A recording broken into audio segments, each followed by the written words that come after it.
정세현 전 장관님 모시겠습니다.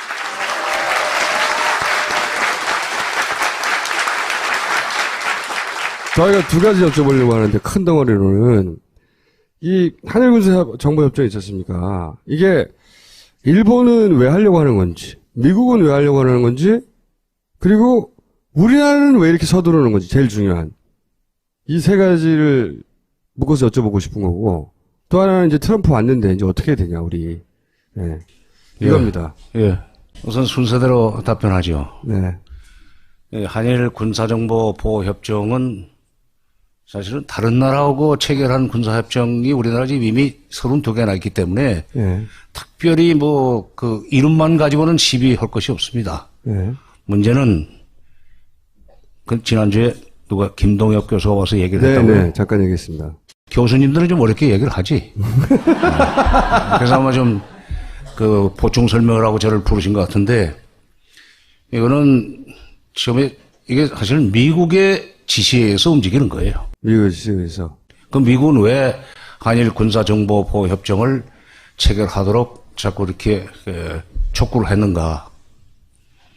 미국이 2010년대로 넘어오면서 특히 시진핑 체제 출범 이후에 미국이 중국을 그대로 놔둬가지고는 동아시아에서 미국의 헤게모니, 패권을 잘못하면은 막 그 반쪽이나든지 뭐 뺏기지는 않겠지만은 미국의 국가이익이 상당히 타격을 입겠다 하는 그런 이제 계산을 하게 됩니다. 중국 경제는 계속 지금 커지고 있잖아요. 미국 경제는 그렇게 빠른 속도로 커지지를 못합니다. 워낙에 부자이긴 하지만은 그 군사비를 매년 2013년부터는 매년 1년에 500억 달러씩 삭감을 해 나가야 되는 그런 정도의 재정 절벽에 부딪혀 있어요. 그럼 2022년까지는 국방 예산을 늘리지를 못할 뿐만 아니라 오히려 깎아야 됩니다. 500억 달러면 어느 정도냐? 우리나라 금년도 국방 예산이 385억 달러밖에 안 됩니다. 우리나라 국방비 전액보다도 훨씬 더 많은 액수를 삭감을 해야 되는데, 이게 중국이라는 나라를 찍어 놓으려면은 돈이 든단 말이에요. 이 지역에다가 뭐 그 무기를 배치를 하든지 사드 다 그런 거지만, 근데 그 돈을 지불할 수 있는 능력이 없는데 마침 그 돈을 대신 내고라도 자기 군사를 강화해서 중국을 견제해 줄 나라가 누구냐? 일본입니다. 어머, 너무 잘 이해돼. 장관님 화이팅! 저렇게 학생이 잘 알아들으면 선생은 재미가 있습니다. 작년 4월 28일 날 아베가 미국에 가지 않았습니까? 가서 체결한 것이 신미일 방위협력 지침이라는 겁니다. 신미일 방위협력 지침은 자유대회 해외 출병을 허용 내지는 지원하는 내용이에요. 그러니까 미군을 지원한다는 핑계만 댈 수 있으면 일본은 자유대는 세계 어디든지 갈 수 있습니다. 자유대라는 게 뭡니까? 자기 영토 안에서 방어만 해낼 수 있는 자위만 할 수 있는 겁니다. 원래는 애초에. 원래는 군대라는 것은 상대방이 나를 칠 것 같아 하면은 먼저 선제 공격을 할 수도 있는 것이 군대 아니에요.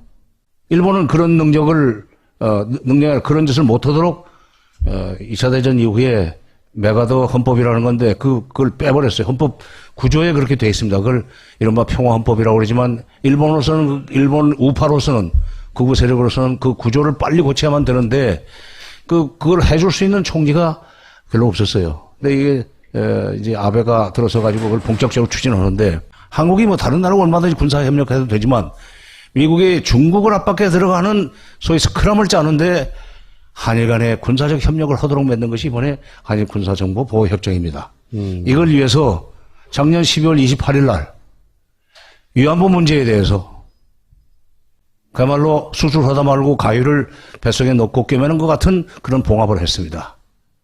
박근혜 대통령이 원래 일본 총리하고는 만나지도 않겠다고 그러고 국제회의에서 만나도 쳐다보지도 않지 않았어요. 그런 정도로 일본이 과거사 문제, 위안부 문제 같은 과거사 문제에 대해서 분명하게 사과하지 않으면 나는 일본과 임기 중에 정상회담 안 해도 좋다는 식으로 일본을 압박했는데, 그게 미국을 불편하게 만든 거예요. 지금 미국의 태평양 전략 또는 동북아 전략을 편안하는 데 있어서 이 일본과 한국을 양날개로 붙들고 지금 중국을 향해서 압박해 들어가야 되는데, 물론 한미동맹이 있고 미일동맹이 있기 때문에 갈 수는 있지만은 한일 간에도 긴밀한 협력 관계가 이루어지지 않으면 이 스크럼이 힘이 없단 말이에요. 뭐 초동 단계에서는 둘이서 협력하라 했을 때 한국이 그 일본의 손을 안 잡아줄 거 아니에요. 그 손을 잡을 수밖에 없도록 맺는 것이 그 군사정보 보호 협정이고 이걸 위해서 작년에 정지 작업한 것이 위안부 문제 봉합입니다. 그러니까 위안부 문제부터 네. 미국의 입김 내지는 압력 내지는 뭐 기타 등등이 있었다. 맞아. 한일 간의 협력이 돼야만 삼각동맹이 완성이 되는데, 되는 거 아니에요?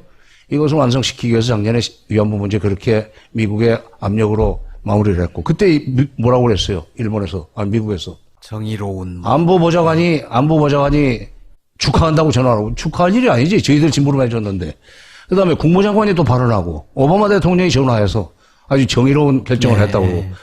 자기네들에게 정의로운 거지, 우리한테는 지금 정의로운 것이 아니지만, 그래서 위안부 문제, 한일 군사 정보 보호 협정 이것이 미국의 동아시아 전략, 특히 대중국 압박 전략을 강화시키는데 일익을 하는 거고, 이걸로 해서 원래 미일 동맹과 한미 동맹 이게 같은 것 같지만 그건 다릅니다. 미일 동맹은 훨씬 한미 동맹보다 세요, 타이트하고.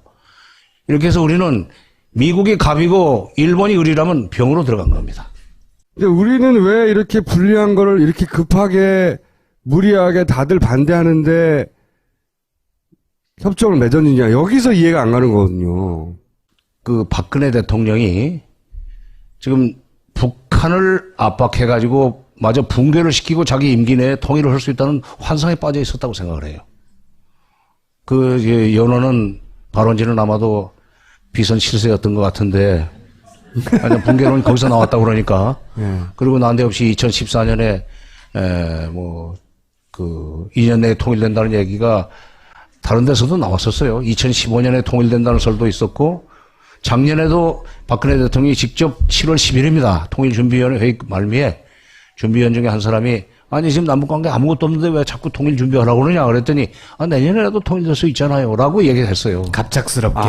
그렇지. 그래요? 그러니까 그것을 마무리하는 데는 지금 일본과 미국의 소위 미국과 일본의 힘을 빌려가지고 중국을 압박하더라도 그 과정에서 북한을 마저 밀어붙여가지고 붕괴시키면은 내 임기 중에 통일되는 거 아닌가 하는 아주 잘못된 소위 환상.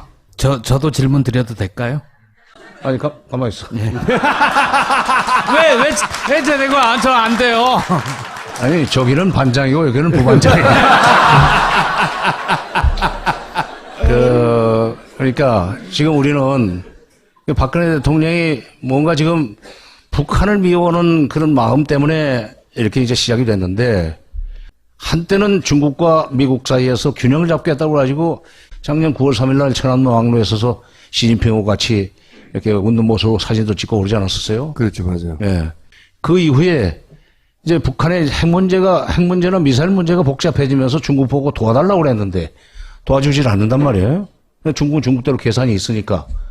남한 대통령이 도와달라고 해서 무조건 북한을 압박할 수는 없잖아요. 만약 북한을 압박해가지고 탈북자가 나오기 시작하면 이른바 만주 일대의 경제가 어려워지고 치안 질서가 복잡해지는 것 때문에 중국은 우리가 요구하는 만큼 북한을 갖다 압박할 수가 없어요. 근데 그것 때문에 이제 삐친 거지.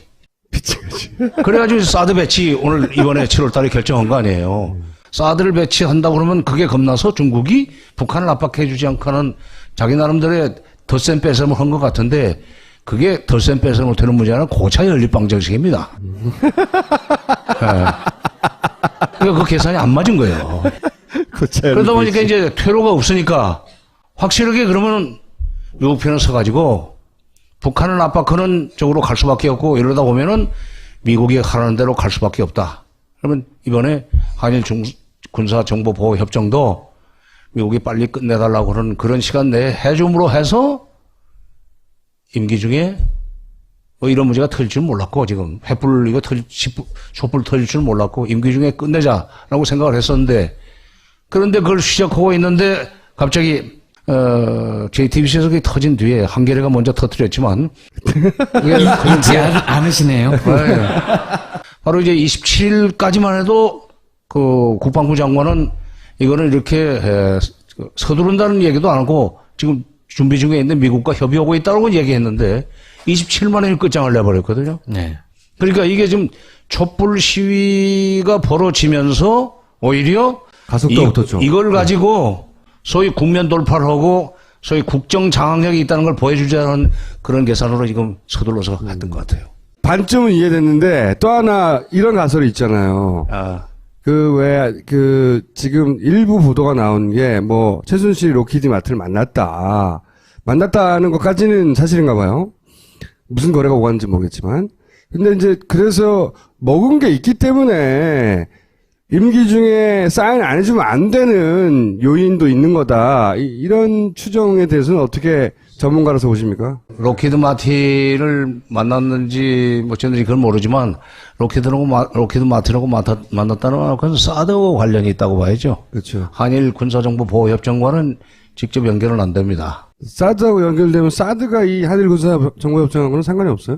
사드는 이제 군사정보보호협정보다는 좀 더 차원이 높은 거죠. 이건 이제 MD 체제, 그러니까 중국을 포위하는 MD 체제의 이제 구축 문제고, 이건 이제 하드웨어고, 이건 한일 군사정보보호협정은 그런 걸 운영하는데 도움이 되는 소프트웨어 차원이니까 직접 관련은 안 되고, 이건 거대한 일종의 그 중국 포위 MD 전략의 일환으로 우리가 사드에 들어간 겁니다. 7월 달에.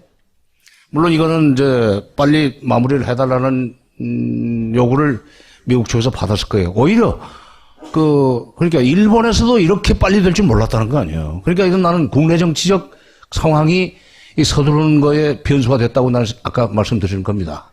이제 트럼프 아까 질문해봐 이제. 부반장 질문 드려도 됩니까?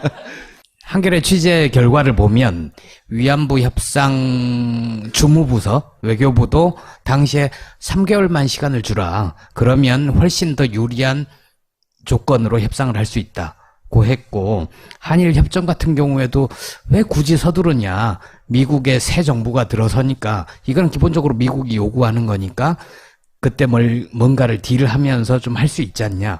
트럼프 정부가 들어서고 나서 하자. 외교부도 반대했다는 거죠, 말하자면. 제 질문은 그래서 과연 이 두 가지 협정을 빨리 서두른 게 미국 정부의 뜻인지 아니면 박근혜 정부의 이해가 걸린 거였는지. 그러니까 한일 군사정보보호협정 두 개 다. 하나 또 뭐예요?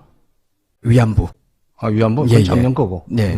그것도 굉장히 실무 부서의 건의를 제키고 그렇게 서둘렀던 거고, 뭐 개성공단도 예.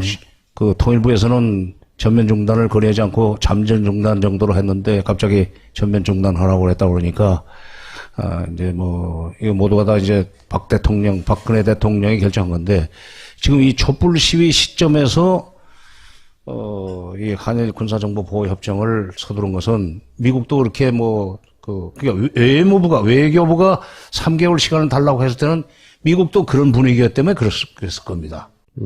미국도 그렇게 빨리 안 될 줄 알고 한 3개월 후에 사실 미국 국무부 입장에서도 트럼프 정부 들어선 뒤에 해도 뭐 나쁘지 않다. 되면 되는 거고, 되면 좋고, 그러나 이렇게 금년 내에 끝내야 될 건, 금년이 아니라 그렇죠. 금년 내에 끝내야 될 건 아니다는 식으로 얘기를 했으니까 할 텐데, 대통령이 이렇게 서두른 건 아까도 얘기했지만 역시 국내 정치적 변수가 작용을 한 것 같다. 오히려 봐라, 내가 멀쩡하다는 걸 보여주려고 했다. 그렇죠. 그리고 이제 작년에 미친 건데, 그럼. 위안부 문제를 서둘러서 한 것도 금년부터 이렇게 확성기 방송 재개하고 그다음에 또 이 개성공단 중단하고 뭡니까 사드 배치는 아주 7월 달에 했지만 그것이 다 연결이 돼 있어요. 그러니까 대북 압박의 일환으로 지금 하는 겁니다. 대북 압박을 위해서 일본의 협력이 필요하다면은 대북 압박의 결과로 북한의 변고가 일어나는 경우에, 가령 내전이 일어나거나 이렇게 했을 경우에 자위대의 해외 출병 차원에서 자위대가 한 번 더 북쪽으로 진격할 수 있도록 미국이 지금 계산을 하고 있으니까 그거 허용해 준 거거든요. 네. 그러니까 그런 북한 붕괴에 대비한 소위 정책의 연장선상에서 위안부 합의, 확성기 방송, 개성공단 중단, 사드 배치, 그 다음에 한일 군사보호협정 다 연결이 된다고. 그러니까 머릿속에는 아직도 북한이 붕괴될 수 있고 그러면 일거에 뒤집을 수 있기 때문에 거기 필요한 모든 건 다 최대한 빨리 해야 한다. 뭐 이런 차원에서 그렇죠. 미친 상태네요, 완전히. 뽑았으니까 뭐 어떻게 하겠어요.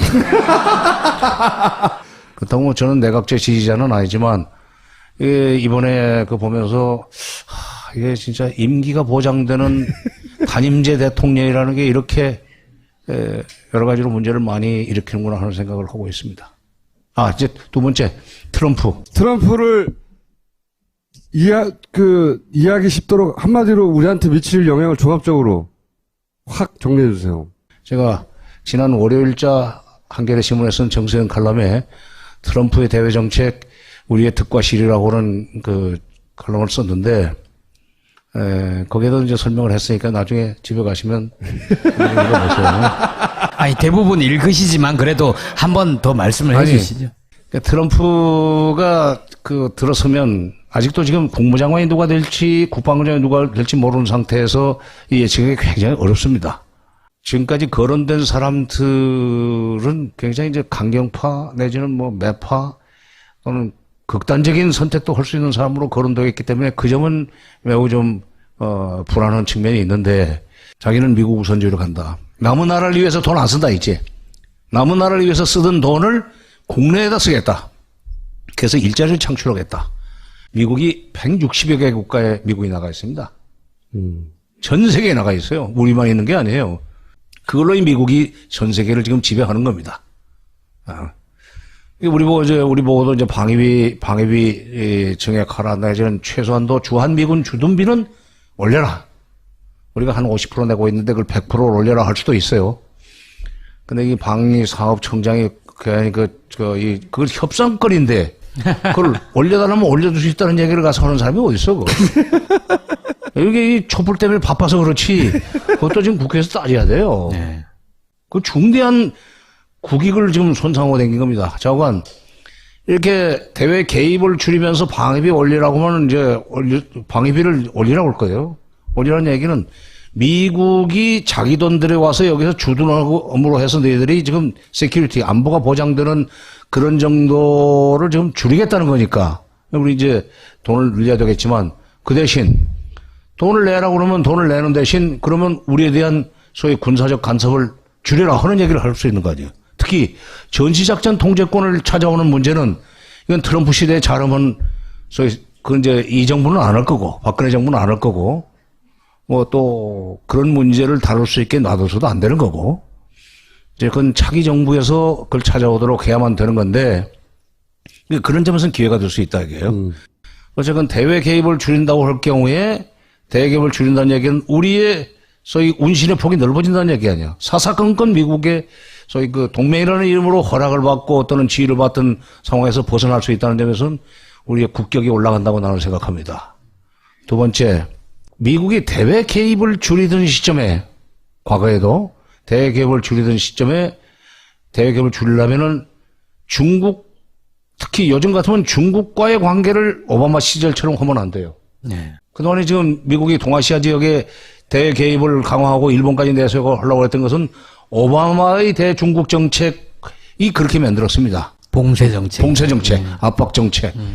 근데 또 미국으로서는 이유가 있는 것이 오바마가 아니라 시진핑이 2013년 6월 달에 미국에 가가지고 오바마한테 아주 겁나는 소리를 했거든. 지난번에 들으신 분이 있는지 모르겠지만 태평양은 중국과 미국이 나눠서도 충분한 만큼 넓다. 반 내놓으라는 얘기 아니야. 그러니까 그때부터 미국의 대중국 견제 압박 정책이 본격화되기 시작한 겁니다. 2013년 이후에. 일본이 그 앞제비 노릇을 했고 우리는 갈동말동하고 중국과도 뭐 잘해보겠다고 그랬다가 이제 사드 배치하면서 중국이 완전히 돌아서니까 이제 미국 편에 서가지고 지금 아까 그 한일 군사 정보 보호 협정까지 했지만 어쨌건 지금 이런 이 MD 계획도 오바마의 정책, 중국 압박 정책이 일원으로 됐는데 트럼프가 들어서 가지고 대외 개입을 줄인다고 할 때는 줄이려면은 중국과의 관계를 지금보다는 부드럽게 해야 돼요. 그대로 놔두고 중국을 압박하면서 대외 개입을 줄인다는 얘기는 그건 말이 안 되는 겁니다. 과거에 69년에 소위 월남에서 철군을 하기로 공약을 내세우고 당선됐던 닉슨이 69년입니다. 69년에 취임해가지고 월남에서 철수하지 않았어요? 월남군 철수를 약속하고 소위 그 대외 개입을 줄인다는 걸 약속을 하고 대통령이 됐었습니다. 월남뿐만 아니라 모든 나라에 대한 대외 개입을 줄이겠다. 우리 돈으로 그 나라를 지켜준다는 게 말이 안 되지 않느냐는 똑같은 논리였었어요. 그 당선이 됐지, 공화당인데. 그러고는 중국과 관계 개선하지 않았어요? 소련과도 관계 개선하고. 그때 미중 관계 개선이 되고 미소 관계 개선이 될 때 남북 간에도 남북 대화가 시작이 됐습니다. 그러니까 71년 연말부터 미중이 복잡하게 그 물밑으로 움직이는 것이 보이고 그건 69년부터 시작이 됐으니까 그걸 눈치채고 71년 4월달 7대 대통령 선거 과정에서 김대중 후보가 자, 국제정세가 이렇게 화해협력 모드로 가는데 남북 간에도 교류협력, 기자 교류하고 스포츠 교류하고 이산가족도 만나야 되는 거 아니냐는 연설을 했던 거예요. 저는 그때 그 연설을 대학원 1학년 때인데 직접 듣고 야, 대단하다. 그때는 뭐 김대중 후보도 아니고 그때는 그냥 생지름 부를 테니까 야, 김대중이 똑똑하다 이랬지. 나중에 내 대통령을 모실 줄은 내가 몰랐고. 아니, 나는 그분 밑에서 차관도 오고 장관도 했으니까. 나중에 퇴임한 때 내가 그 얘기를 했어요. 그때 72년 4월 18일 날 장춘단 연설을 듣고 놀랐습니다. 국제정치학 교수보다 훨씬 더 거의 아주 쉽게 높은 연설을 하시는 거 보고 제가 놀랐습니다. 그랬더니 기분이 좋은지 빙긋이 웃으시더구만. 근데 바로 그거예요. 그러니까 71년도 그런 이 제안을 내놓았지만은 그때 이제 박정희 후보는 좀 빨갱이다. 어떻게 북한과 교류 협력하자고 그러냐 그런 얘기를 했지만 당선되고 나서 바로 8월 달에 적시적 회담을 우리가 먼저 제안합니다. 그리고 그 이듬해 72년에는 이른바 7.3남북 공동성명이라는 걸 내놓습니다. 그러니까 미국은 69년부터 준비를 해가지고 중국과 물밑 접촉을 통해서 72년 1월 말에 닉슨 대통령이 베이징에 들어가요. 들어가서 이제 2사 상해 공동성명이라는 걸 내놓습니다. 72년 2월 4일 날. 바로 그러니까 미중 간에는 72년 2월 4일 날 상해 공동성명이 나오고 그로부터 5개월 후에 남북 간에 7.4 공동성명이 나왔다는 것은 그건 우연의 일치가 아니에요. 미국의 대외 개입이 줄어드는 그 흐름을 타고 한국의 강경보수 정치인인 박정희 대통령마저도 북한과의 관계 개선은 필요하다. 북한이 무슨 짓을 할지 모르기 때문에라도 그들과 대화를 통해서 소위 그들의 속셈을 눈치라도 채야 되는 거 아니냐 하는 계산으로 그렇게 했던 겁니다. 그러니까 불가피하게 중국과의 관계를 지금보다는 부드럽게 해야 돼요. 그 과정에서 지금 그러니까 이 한일 군사정보보호협정은 이런 흐름을 트럼프 당선된 뒤에 그런 식으로 갈 거라고 예상을 해줬었어야 돼요. 대통령 참모들이. 지금 서두를 일이 아닙니다.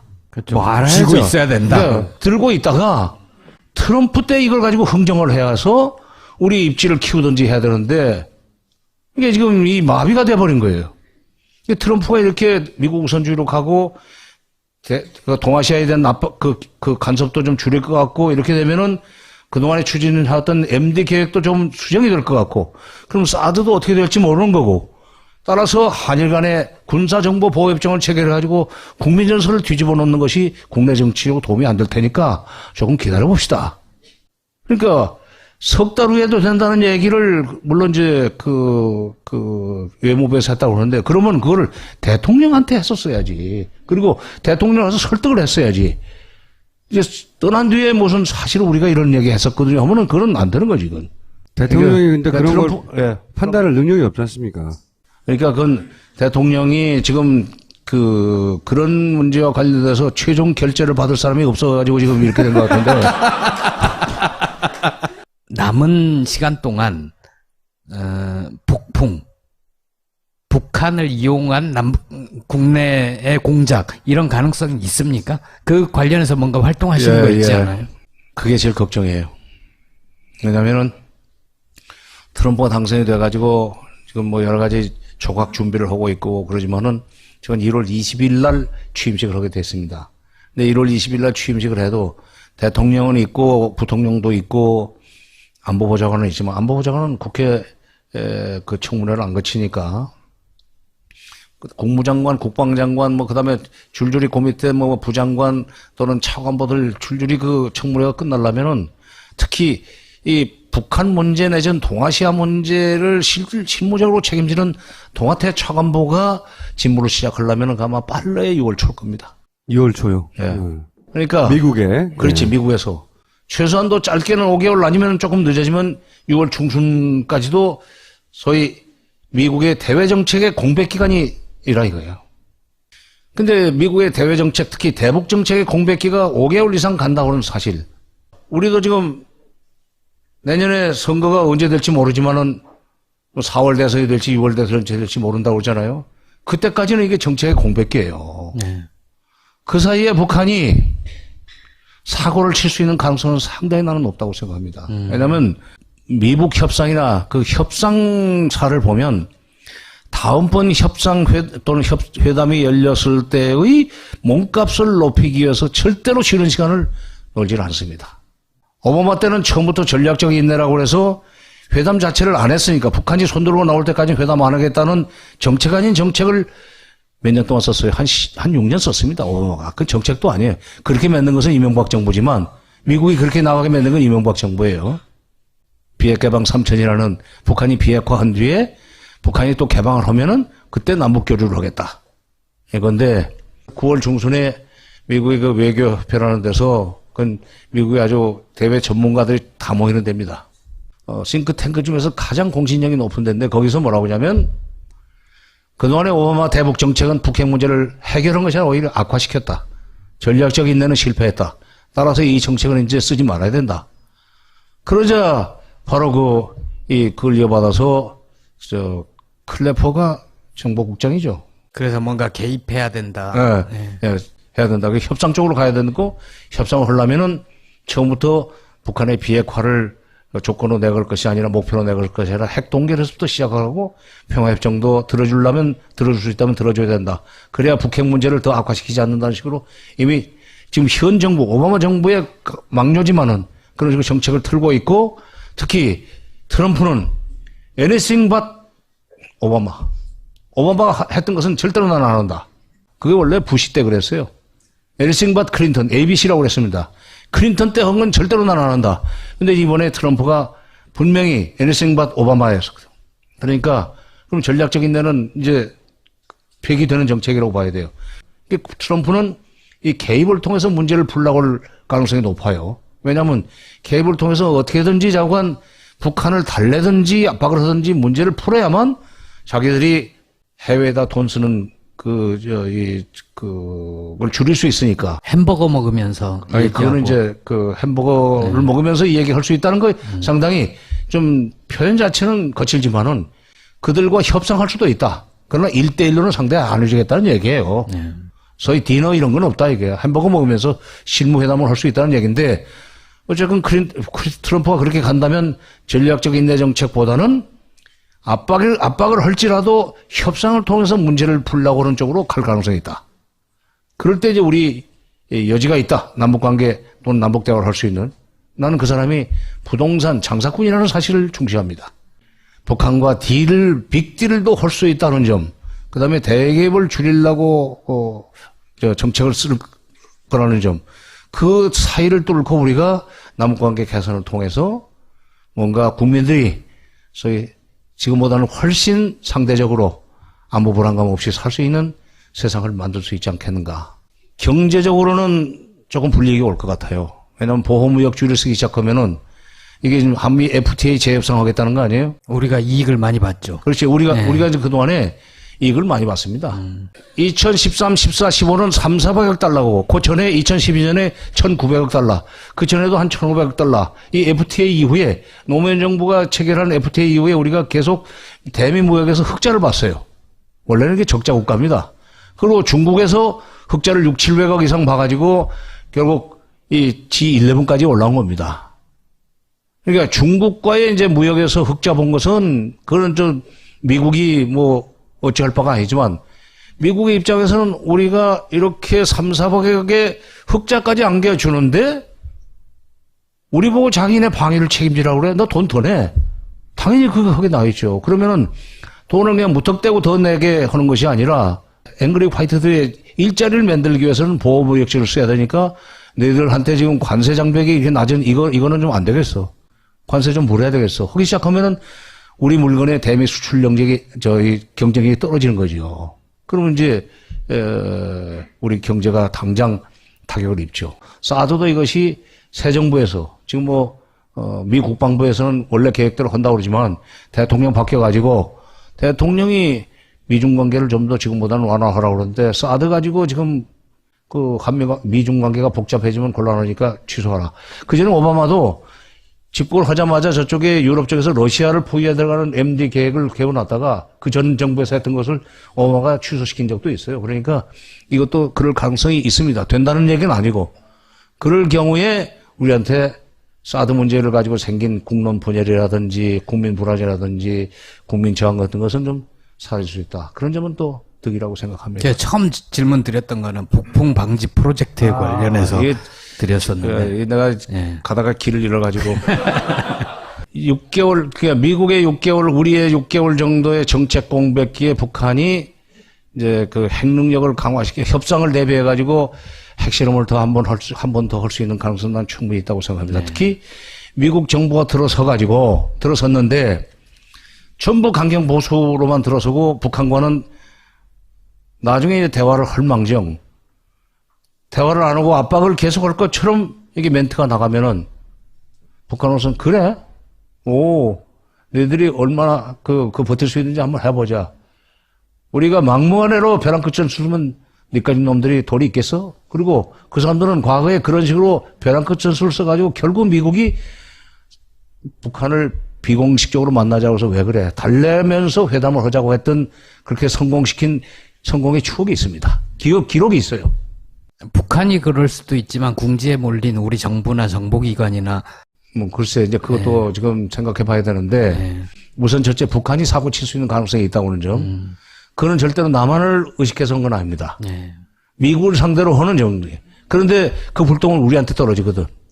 그렇게 되면은 누가 살아나느냐? 식물 대통령이 살아납니다.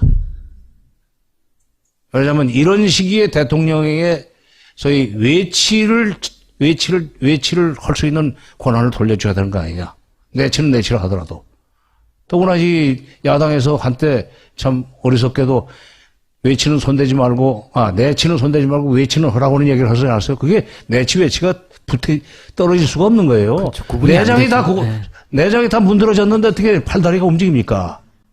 그건 연결되어 있는 거예요. 동전의 앞뒤하고 똑같은 거예요. 그러니까 근데 그렇게 살아날 수가 있죠. 그러니까 바로 그런 거를 지금 우리 이제 김 기자는 그런 거예요.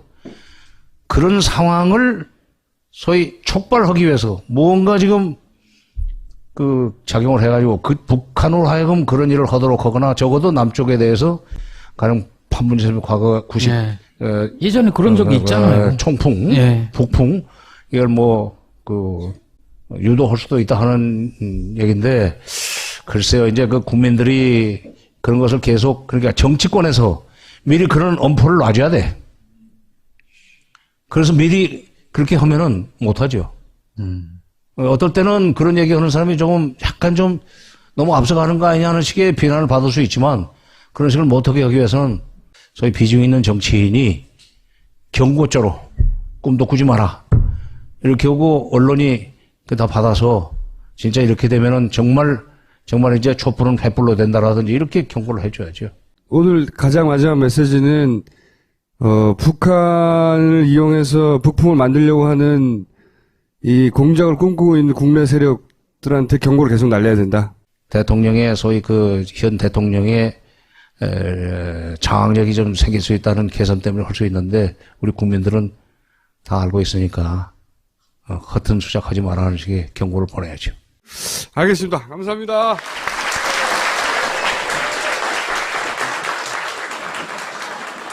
들어가기 전에 그러면 PPL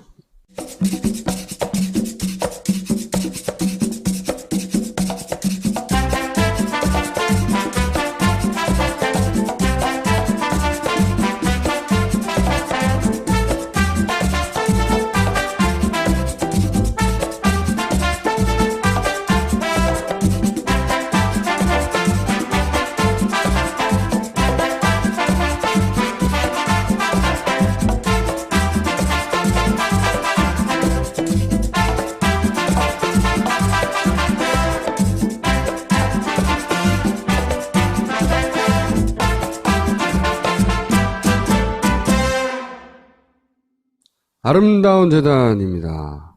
세월호 사건으로 부모를 잃은 아이들에게 건강보험료를 부과한 사실이 알려졌어요. 그래서 2016년 1월부터 부모가 없는 미성년자는 재산이 있더라도 소득이 없으면 건강보험료를 내지 않도록 제도가 개선되었는데 학대 등의 이유로 부모와 분리되어 생활하는 미성년자의 경우 부모가 보험료를 체납했다면은 연대 납부의 의무를 들어서 건강보험료를 납부해야 한답니다. 미성년자가. 그래서 아름다운 재단이 이런 피해를 보는 분들을 위해서 60일간의 건강보험증 캠페인을 시작하고 있으니 참여해 주시기 바랍니다. 아름다운 재단 홈페이지에 들어가시면 있습니다. 싹 지울 수 있는 클렌징 머신이랍니다. 미모스 클렌징 마스터라고 하는데요. 1분만 써보면 깨끗해진 피부를 느낄 수 있다고 합니다. 담화문보다 더 빨리 클렌징이 끝나는 놀라움과 함께 두피 브러쉬로 헤드를 바꾸면 두피 마사지도 가능하다고 합니다. 미모스 클렌징 마스터, 딴지마켓에서 만나보실 수 있습니다. 제우 메디컬, 치약은 약이다. 예. 치약은 약이다라는 기본에서 출발합니다. 마켓 직원들은 모두 쓰고 있는 파인프라 치약. 한 번 써보시면 두 번 쓰게 됩니다. 마켓에서 만나보세요. 딴지마켓에서. 본황칠인데요. 제주 황칠나무하고 섬 오가피의 콜라보. 편안한 밤을 선사한답니다. 불면증이 있으신 분들한테 좋다고 하네요. 며칠 푹 잔 것처럼 꿀피부를 가진 사람은 모를, 공식 일정이 5분인 사람은 모를, 밤이 불편한 사람에게 추천합니다. 딴지마켓 스테디셀러랍니다. 이 물은 우리나라 유신부터 시작해가지고 최근까지 굉장히 뭐랄까요, 사악한 사건들에 항상 등장하는 인물이에요. 그런데 더 신기한 것은 한 번도 처벌받지 않았어요. 단 한 번도. 한겨레 홈페이지에서 김기춘 변을 치면 기사도 나오고 법비사라는 이름으로 영상도 50분짜리 다큐멘터리도 있습니다. 정세현 전 장관님 모시겠습니다.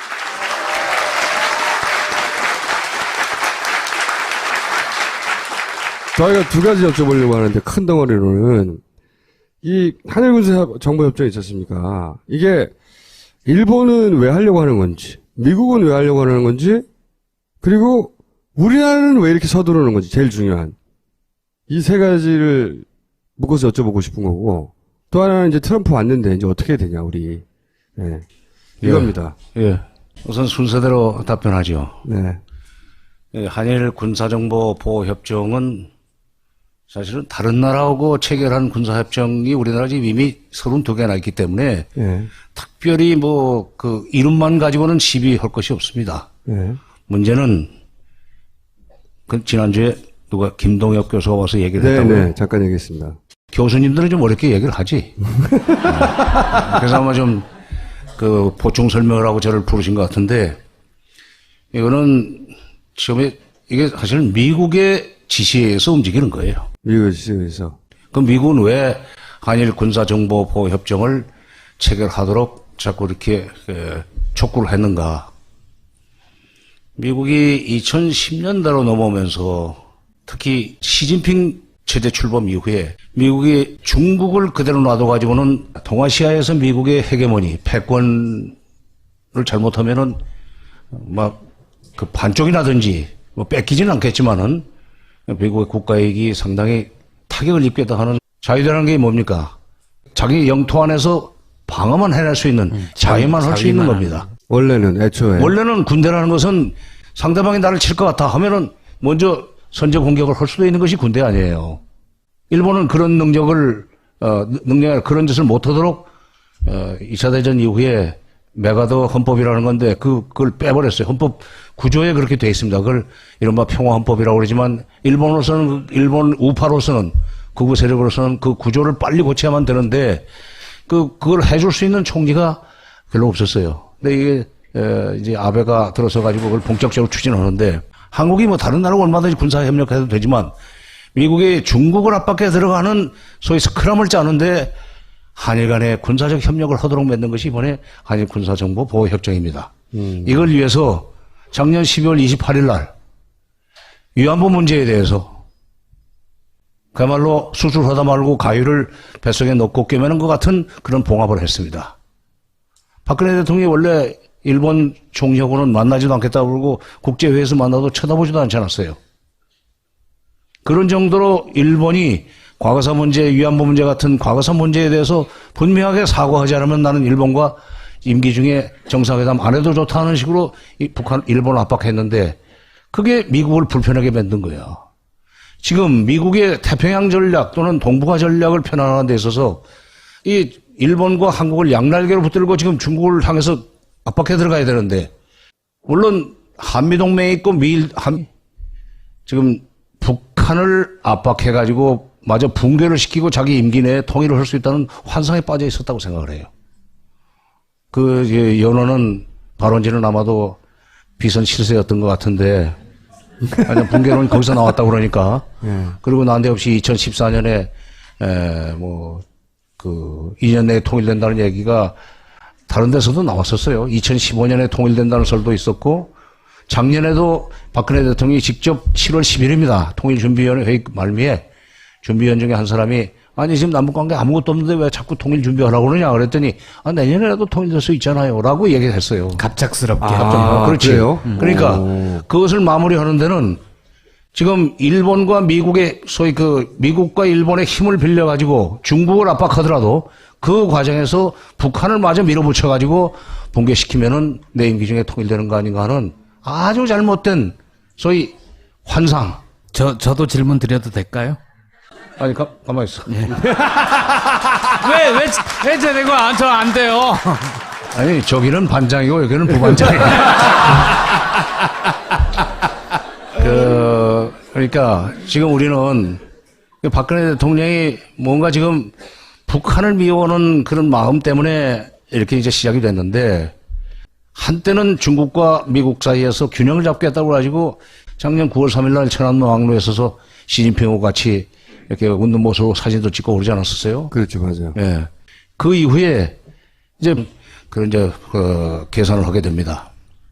중국 경제는 계속 지금 커지고 있잖아요. 미국 경제는 그렇게 빠른 속도로 커지지를 못합니다. 워낙에 부자이긴 하지만은 그 군사비를 매년 2013년부터는 매년 1년에 500억 달러씩 삭감을 해 나가야 되는 그런 정도의 재정 절벽에 부딪혀 있어요. 그럼 2022년까지는 국방 예산을 늘리지를 못할 뿐만 아니라 올해 깎아야 됩니다. 500억 달러면 어느 정도냐? 우리나라 금년도 국방 예산이 385억 달러밖에 안 됩니다. 우리나라 국방비 전액보다도 훨씬 더 많은 액수를 삭감을 해야 되는데 이게 중국이라는 나라를 찍어 놓으려면은 돈이 든단 말이에요. 이 지역에다가 그 무기를 배치를 하든지 사드 다 그런 거지만 근데 그 돈을 지불할 수 있는 능력이 없는데 마침 그 돈을 대신 내고라도 자기 군사를 강화해서 중국을 견제해 줄 나라가 누구냐? 일본입니다. 어머, 너무 잘 이해돼. 장관님 화이팅! 저렇게 학생이 잘 알아들으면 선생은 재미가 있습니다. 작년 4월 28일 날 아베가 미국에 가지 않았습니까? 가서 체결한 것이 신미일 방위협력 지침이라는 겁니다. 신미일 방위협력 지침은 자유대회 해외 출병을 허용 내지는 지원하는 내용이에요. 그러니까 미군을 지원한다는 핑계만 댈 수 있으면 일본은 자유대는 세계 어디든지 갈 수 있습니다. 미일 동맹이 있기 때문에 갈 수는 있지만은 한일 간에도 긴밀한 협력 관계가 이루어지지 않으면 이 스크럼이 힘이 없단 말이에요. 뭐 초동 단계에서는 둘이서 협력하라 했을 때 한국이 그 일본의 손을 안 잡아줄 거 아니에요. 그 손을 잡을 수밖에 없도록 맺는 것이 그 군사정보 보호 협정이고 이걸 위해서 작년에 정지 작업한 것이 위안부 문제 봉합입니다. 그러니까 위안부 문제부터 미국의 입김 내지는 압력 내지는 뭐 기타 등등이 있었다. 맞아. 한일 간의 협력이 돼야만 삼각동맹이 완성이 되는 거 아니에요? 이것을 완성시키기 위해서 작년에 위안부 문제 그렇게 미국의 압력으로 마무리를 했고 그때 뭐라고 그랬어요? 일본에서 미국에서 정의로운 안보보좌관이 축하한다고 전화하고 축하할 일이 아니지. 저희들 진보를 해줬는데 그다음에 국무장관이 또 발언하고 오바마 대통령이 전화해서 아주 정의로운 결정을 네. 했다고 그러고 자기네들에게 정의로운 거지 우리한테는 지금 정의로운 것이 아니지만 그래서 위안부 문제 한일 군사정보보호협정 이것이 미국의 동아시아 전략 특히 대중국 압박 전략을 강화시키는데 일익을 하는 거고 이걸로 해서 원래 미일 동맹과 한미 동맹 이게 같은 것 같지만 그건 다릅니다. 미일 동맹은 훨씬 한미 동맹보다 세요. 타이트하고. 이렇게 해서 우리는 미국이 갑이고 일본이 을이라면 병으로 들어간 겁니다. 근데 우리는 왜 이렇게 불리한 거를 이렇게 급하게 무리하게 다들 반대하는데 협정을 맺었느냐. 여기서 이해가 안 가는 거거든요. 그 박근혜 대통령이